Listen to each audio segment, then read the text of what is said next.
오늘 본문은 누가 강도 만난 사람의 이웃이 되겠느냐라는 예수님의 질문으로 이웃 사랑에 대한 가르침이 기록된 말씀입니다. 오늘 말씀을 함께 보시며 우리는 누구의 이웃인지 묵상하고 함께 은혜를 나누고자 합니다. 25절을 보니 어떤 율법교사가 예수님께 질문을 하며 본문이 시작됩니다. 이 율법교사는 오늘날로 따지면 신학대학원 교수나 목사님이 되겠죠. 그러니까 얼마나 많은 율법에 대해서 알고 있었을까요? 그런데 성경에서는 그가 왜 질문했는지 부연 설명을 먼저 합니다. 그는 예수를 시험하려고 말이죠. 선생님, 내가 무엇을 하여야 영생을 얻으리이까? 이 시험과 같은 질문에 예수님은 기꺼이 응해 주십니다. 그것도 율법교사가 자신 있어 하는 율법으로 말이죠. 26절입니다. 예수께서 이르시되 율법에 무엇이라 기록되었으며 네가 어떻게 읽느냐? 네가 어떻게 읽느냐? 라는 말은 너는 율법을 어떻게 이해하고 있니? 너는 율법을 어떠한 관점으로 바라보고 있니? 라는 뜻으로 해석할 수 있죠.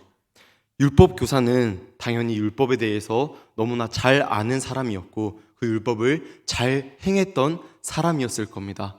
그래서 예수님께서 율법은 뭐라고 기록되어 있느냐라고 묻자 율법 교사는 너무 당당하게 그리고 거침없이 말했습니다. 내 마음을 다하며 목숨을 다하며 힘을 다하며 뜻을 다하며 주 너의 하나님을 사랑하고 또한 내 이웃을 내 자신과 같이 사랑하라 하였나이다. 그러니 주님이 대답합니다. 네 답이 옳도다. 그리고 그 뒤에 더 중요한 말을 하시죠. 이를 행하라. 그리하면 살리라. 유진 피트슨이란 시인이자 목회자가 비유로 말하라 라는 책에선 이런 말이 담겨져 있습니다. 명사로서의 사랑은 거대하고 복잡한 주제이다. 철학자들과 신학자들은 그것의 문화적 표현, 감정적인 복잡 미묘함, 심리적인 뉘앙스 등을 탐구하니라 수만 족에 달하는 내용을 기록했다. 그런데 우리 성경에는 그러한 식의 탐구가 놀랍도록 적다. 그리고 그 다음 문장은 오늘 본문을 한 문장으로 축약한 말인데요. 사랑이라는 단어는 명사로서 자주 사용되지만 성경에서 이 단어는 무엇보다도 살아서 움직이는 동사이다. 사랑하는 성도님들, 사랑은 명사로서 우리가 알기로만 아는 것이 아니라 우리가 직접 삶에서 행해야 되는 동사입니다. 하나님을 사랑하고 이웃을 사랑하는 것은 내가 알기만 아는 것이 아니라 우리가 직접 삶에서 실천해야 된다는 것이죠. 29절을 보면 율법교사가 다시 묻습니다. 그 사람이 자기를 옳게 보려고 예수께 여짜오되 그러면 내 이웃은 누구니까? 그는 영생을 얻는 방법에 대해서 예수님께 질문했고 너무나 당당하게 예수님의 질문에 답했습니다. 자기는 그렇게 생각했을 거예요. 나는 율법에 대해서 잘 알고 영생을 얻는 방법에 대해서 너무나 나는 잘 알아. 그리고 그를 잘 행하고 있어 라고 생각했을 겁니다. 그리고 예수님을 데려 또 이용하면서 내가 높아지려 했겠죠. 그러자 예수님은 강도 만난 자의 비유를 들어주십니다. 30절로 35절을 다시 한번 한 목소리로 읽어보겠습니다. 예수께서 대답하여 이르시되 어떤 사람이 예루살렘에서 여리고로 내려가다가 강도를 만나매 강도들이 그 옷을 벗기고 때려 거의 죽은 것을 버리고 갔더라.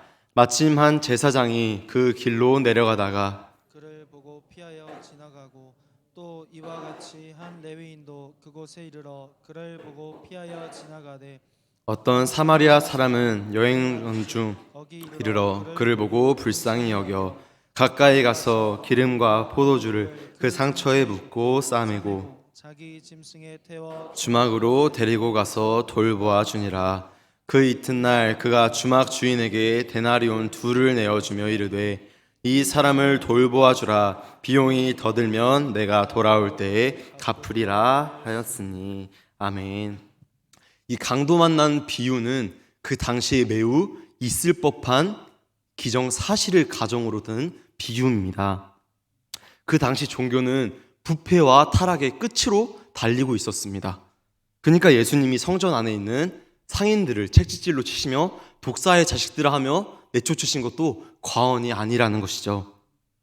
예배를 드리기 위해서는 제물이 필요합니다. 그래서 많은 백성들은 자기가 거주하는 곳에서부터 머나먼 예루살렘까지 제물을 귀하게 가져왔을 겁니다. 그러나 가져오는 길에 그 제물에 흠집이라도 나면 어떻게 해야 할까요? 어쩔 수 없이 성전에 있는 제물을 너무나 비싼 이윤을 주고 파는 상인들에게 샀어야 했을 겁니다.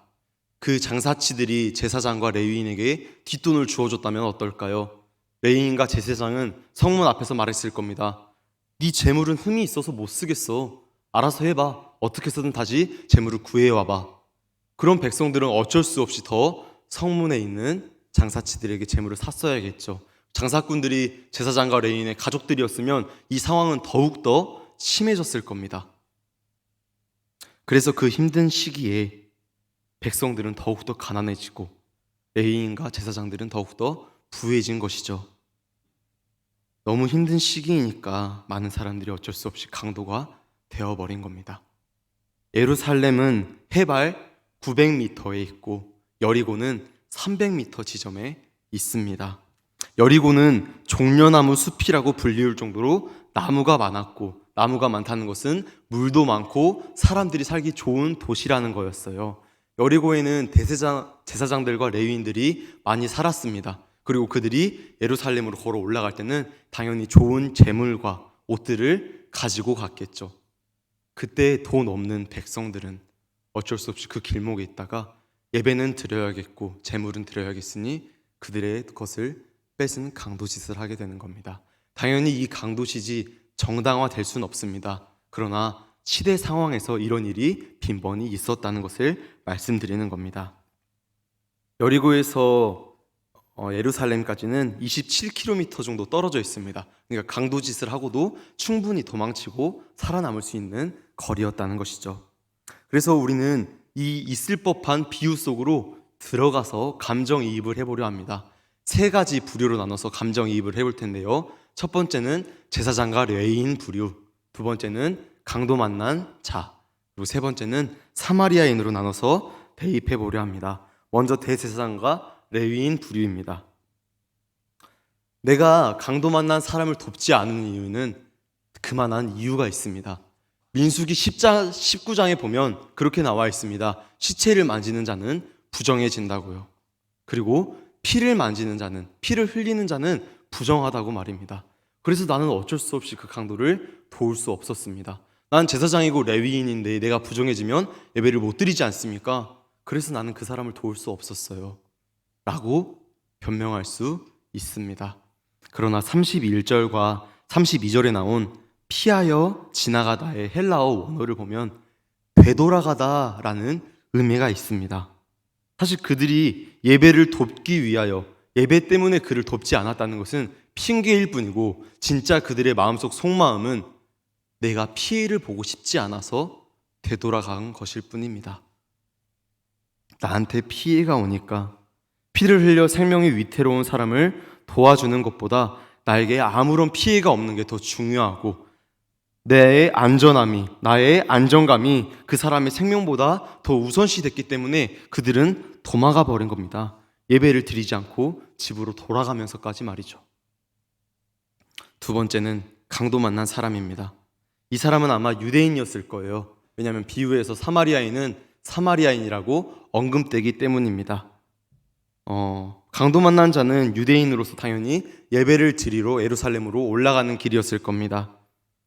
그러나 당연히 그곳에서 강도가 많다는 곳에서 강도를 만나게 되고 저항하다가 칼에까지 맞게 돼요. 얼마나 두려웠을까요?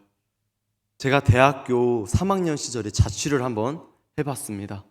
저는 이제 몸도 건장하고 그때는 싸움에도 자신이 있어서 약간 외곽 쪽에다가 원룸을 잡았어요. 그렇게 이제 저녁쯤에 제가 볼일을 보고 있는데 누군가 저희 집 현관문을 누르는 겁니다. 삐삐삐 띠띠 삐삐삐삐 띠띠. 처음에는 깜짝 놀랐습니다. 이 집주인인 내가 여기서 똥을 싸고 있는데 누가 현관문을 연단 말인가. 처음엔 너무 무서웠어요. 그러다가 물어보기라도 해야 될 것 같아서 물어봤습니다. 누구세요? 그러더니 말해요. 택배기사입니다. 더 소름 돋았어요. 택배 기사면 초인종을 누를 것이지 제 현관 비밀번호를 왜 누르냔 말입니다. 너무 무서웠어요. 심장이 벌렁벌렁 거렸다가 죽으면 죽으리라 용기가 생겼고 화가 머리끝까지 났습니다. 얼른 뒤를 정리하고 잠깐만 기다리세요 하고 문을 벌컥 열었습니다. 그랬더니 한 할아버지가 잠옷 차림으로 이렇게 우물쭈물 서 있는 거예요. 뭐 하세요? 자기 집인 줄 알고 모르고 그랬답니다. 무서운 표정을 지으면서 아니니까 돌아가세요 나겠죠. 문을 닫히고 제 방에 앉았는데 힘이 쫙 풀렸습니다. 너무나 무서웠어요. 너무 외진 곳이다 보니까 충분히 빈집털이가 많은 곳이었습니다. 이렇게 누군가 내 현관 문을 열기만 해도 시도만 해도 심장이 벌렁거리는데 실제로 강도를 만났고 칼까지 찔렸습니다. 얼마나 무서웠을까요? 그러다 다행히 저 멀리서 저번 주에 나랑 같이 예배드렸던 목사님, 제사장이 옵니다. 살려주세요. 칼에 맞았어요. 살려주세요. 난 드디어 살 것 같았지만 제사장은 나를 본체 많지 않은 채 자신의 길로 되돌아갑니다. 다시 한 명 오네요. 나랑 같이 예배드리고 같이 우동 먹었던 저 사람이. 근데 저 사람도 그대로 자신의 길을 되돌아갑니다. 내가 분명히 저번 주에 넌 나의 친구야, 넌 나의 이웃이야 하면서 손을 잡고 예배드리고 찬양하고 같이 밥을 먹었던 사람이, 내 친구인 줄 알았던 사람이 내가 피를 흘리고 있는데 그냥 돌아가 버렸습니다. 그렇게 피가 너무 많이 흘렀습니다. 더 이상 정신이 몽롱해집니다. 그런데 내가 평소에 사람 취급도 하지 않는 사마리아인이 지나갑니다.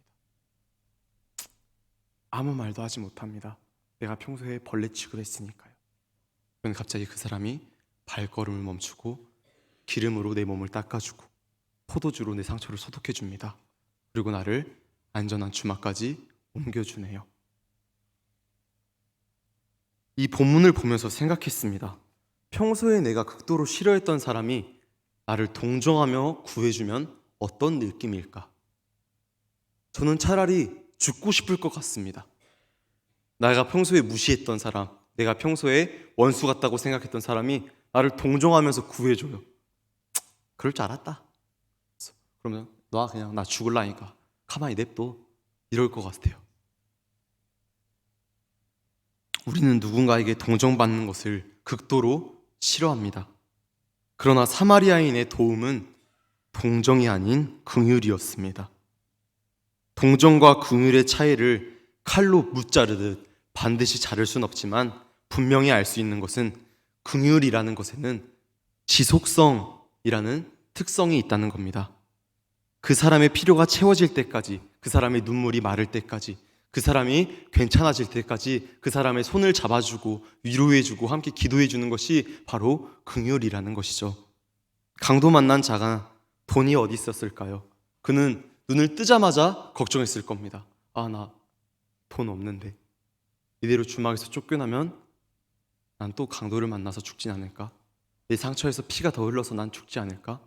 그는 눈을 뜨자마자 걱정했을 거예요. 그러나 사마리아인의 긍휼이 지속됩니다. 내가 20만 원을 먼저 낼게요. 어제 내가 데려왔던 저 사람을 돌봐주세요. 부족하면 내가 다음에 와서 돈을 더 낼게요. 저 사람 잘 좀 부탁합니다. 강도 만난 자의 눈에서는 눈물이 흐릅니다. 너무 고맙고 너무 미안하고 너무 후회돼서 내가 저 사람을 무시하고 살았던 내 모든 삶이 후회되는 것이죠. 다짐합니다. 나는 다시는 사람을 구분짓거나 무시하지 않는 사람이 돼야지. 다시는 사마리아인을 무시하지 않아야지. 그들을 사랑해야지. 그들이 내 이웃이구나. 그리고 마지막 부류인 사마리아인입니다.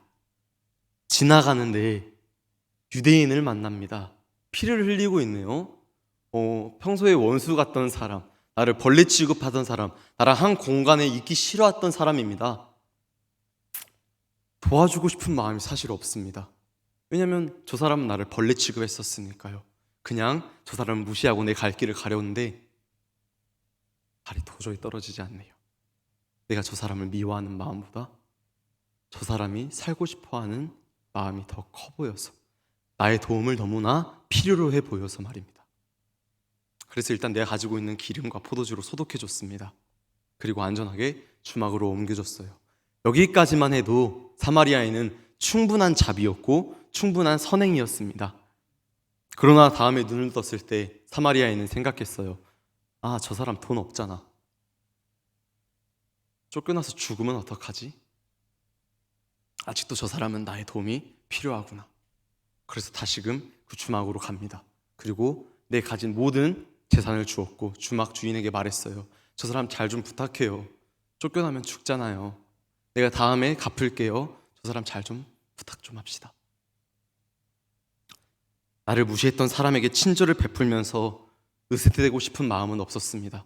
그저 그 사람이 내 도움이 필요로 해 보여서 도왔을 뿐이에요. 그냥 긍휼의 마음으로 말입니다. 성도님들 생각에는 이 강도 만난 자의 이웃은 누구입니까? 이 비유에서는 단 한 번도 자비라는 단어가 나오지 않습니다. 그런데 율법 교사는 자기 입으로 사마리아인이라는 단어조차 꺼내기 싫었고 인정하기도 싫었을 겁니다. 그래서 예수님이 이 강도 만난 자의 이웃은 누가 되겠느냐라는 질문에 자비를 베푼 자니이다 라고 말합니다. 그렇습니다. 이 비유에는 두 가지 가르침이 있습니다. 첫 번째는 잘못된 이웃의 범위입니다. 그는 자비를 베푼 자니이다 하는 순간 자기 스스로 깨달았을 거예요. 아, 내가 잘못됐구나. 내가 저 강도 만난 사람이구나. 그는 29절에 물을 때 이렇게 묻습니다. 내 이웃은 누구니까? 그런데 예수님께서는 다시 그에게 이렇게 되물으세요. 그 강도 만난 자의 이웃은 누구냐? 그렇습니다. 이웃은 내 기준에서 나한테 필요한 사람, 나랑 동급인 사람, 나랑 잘 맞는 사람이 이웃이 아니라 나의 도움이 필요로 하는 사람이 진짜 나의 이웃이라는 것을 말입니다. 예수님께서는 굳이 율법교사에게 네가 읽는 율법에서는 뭐라고 물으신 이유는 그에게 가르쳐주고 싶었던 거예요. 네가 아는 그 율법 속에 하나님 사랑과 이웃 사랑은 잘못됐어. 네 진짜 이웃은 네 주변에 있는 제사장들, 레위인들이 아니고 네가 그렇게 경멸하는 사마리아인, 창녀들, 세리야. 너의 도움을 필요하는 그들이 진짜 너의 이웃이야. 너의 이웃의 범주는 잘못됐어 라고 가르쳐주고 있는 것이죠. 제가 이 본문을 준비하면서 택시를 탄 적이 있습니다. 택시를 타는데 택시 기사님 타자마자 이렇게 말씀하셨어요. 김밥 좀 먹으면서 갑시다. 저는 당연히 네 그러세요 하면서 타고 갔죠. 근데 타고 가시면서 창문을 열고 가시는 거예요. 이 추운 날. 저는 속으로 화가 났습니다. 이 추운 날 무슨 김밥을 먹을 거면 손님을 태우지 말든가 아니면 창문이라도 닫든가. 미운 감정이 올라오다가 이건 아니지 또 싶었습니다. 이건 아니지. 얼마나 배고프면 지금 먹을까? 그것도 손님이 있는 상태에서. 그래서 제 주머니에 있는 후레시파이 2개를 건네드렸습니다. 근데 기사님이 바로 그걸 덥석 물어서 까먹으세요. 그러면서 말씀하시더라고요. 저 오늘 이거 첫 끼예요. 너무 고마워요. 그때 마음이 먹먹해졌습니다. 내 이웃이 이 사람이구나. 우리는 우리 모습을 돌아봐야 합니다. 우리는 너무 우리끼리에 갇혀 있습니다. 우리는 너무 우리에 갇혀 있습니다. 우리 교회, 우리 가정, 우리 친구들.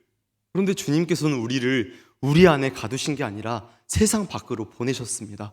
우리가 세상에서 우리를 만들어야 됩니다. 우리 같이 예수님 믿어요. 우리 같이 하나님을 사랑해봐요. 우리 같이 하나님을 찬양해요. 그것이 바로 우리가 진짜 만나야 될 이웃의 범위입니다. 그리고 두 번째 가르침은 구원은 네 행위로 얻을 수 있는 것이 아니라는 겁니다.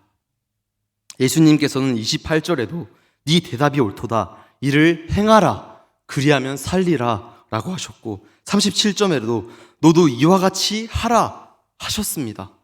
그러나 저를 포함해서 여기 계신 어느 누군가 사마리아인처럼 살 수 있습니까? 나의 마음을 조금만 섭섭하게 한 사람도 용서하지 못하면서 평소에 나랑 원수 같은 사람을 어떻게 전 재산을 털어서 구해주고 내 생명을 담보로 강도의 소굴에서 꺼내주냔 말입니다. 우리 누가 그렇게 살 수 있나요? 아무도 없습니다. 율법교사는 자신의 입에 사마리아라는 단어조차 담기 싫어했습니다.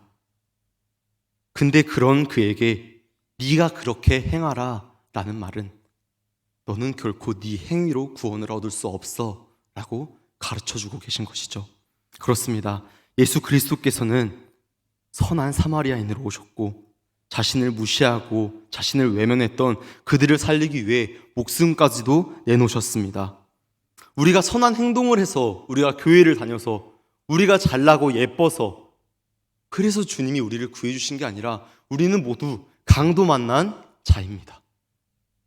우리는 우리 힘으로 아무것도 할 수 없습니다. 누가 나를 살려줄 때까지, 누가 나를 구해줄 때까지 나는 아무것도 할 수 없다는 존재란 말입니다. 그때 주님께서 오신 겁니다. 우리를 살려주시려고. 우리가 주님을 생각하며 눈물을 흘리는 이유가 뭡니까? 주님이 나를 위해서 그렇게까지 헌신하셨는데, 주님이 나를 그렇게까지 사랑하셨는데, 교회만 나오면, 기도만 하면 주님의 그 사랑을 내가 갚지 못해서, 그 사랑대로 내가 보답하지 못하는 삶을 살아서 죄송해서, 고마워서, 후회해서 눈물이 나지 않습니까? 사랑하는 성도 여러분, 우리는 모두 강도 만난 자들입니다.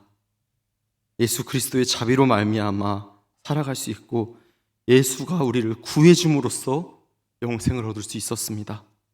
오늘날 우리를 살리신 주님이 우리에게 바라시는 것은 우리의 행위로 영생을 얻으려는 것이 아니라 영생을 얻은 자처럼 내 이웃에게 사랑을 베풀며 살길 바라시는 겁니다. 이번 한 주간에도 선한 사마리아인의 비유를 마음에 새겨 아무런 값없이 받은 주님의 사랑을 나의 도움을 필요로 하는 이 세상이라는 이웃들에게 마음껏 베풀며 살아가는 저와 우리 모든 예양의 성도님들 되시길 주님의 이름으로 간절히 축복합니다.